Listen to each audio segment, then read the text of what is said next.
Bonsoir à tous. Emmanuel Macron sera à Semur-en-Auxois demain pour rendre hommage à François Patria. Les obsèques du sénateur de Côte-d'Or auront lieu à 10h à la collégiale Notre-Dame. Il a perdu la vie à l'âge de 83 ans le 19 août après un grave accident de vélo. Le chef de l'État prononcera l'éloge funèbre à 10h20. Entre 1300 et 1500 personnes sont attendues, dont plus de 200 personnalités politiques. Emmanuel Macron, qui a présidé ce matin le premier conseil des ministres après la pause estivale, c'était la rentrée du gouvernement ce matin et il était notamment consacré aux questions budgétaires en vue des discussions à venir au Parlement. Et la porte-parole du gouvernement indique qu'une copie de départ du budget 2027 sera proposée.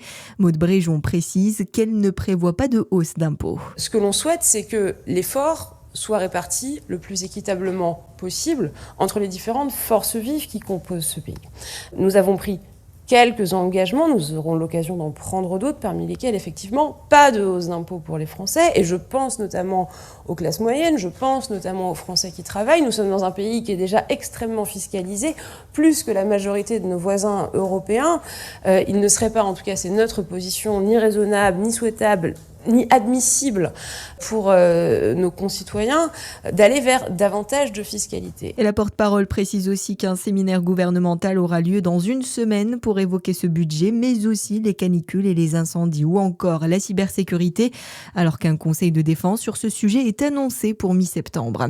Prudence maximale aujourd'hui en Saône-et-Loire. Le département est placé en vigilance orange sur la carte de la météo des forêts, ce qui signifie un risque élevé de départ de feu. L'alerte devrait être levée demain. Dans le même temps, la Bourgogne-Franche-Comté reste en vigilance jaune aux orages aujourd'hui. Au total, 20 départements du sud de la France sont concernés par une vigilance orange. Une nouvelle espèce fait son apparition dans le canal de Bourgogne à Dijon. Quelques écrevisses de Louisiane ont été repérées cet été près du port du canal. Cette espèce exotique envahissante peut menacer la biodiversité et fragiliser les berges en creusant des galeries. Voies navigables de France et la Fédération de pêche de Côte-d'Or surveillent désormais son évolution. Qui a dégradé 4 jeunes arbres à Haute-Bienne. La commune du Jura lance un appel à témoins après des faits constatés le 8 août sur la voie douce de l'échappée Bienne. Les arbres plantés cet été entre le cinéma Casino et le pont Beugnier ont été entaillés ou sectionnés. Une plainte pour dégradation a été déposée. Les personnes ayant des informations sont invitées à contacter la police municipale.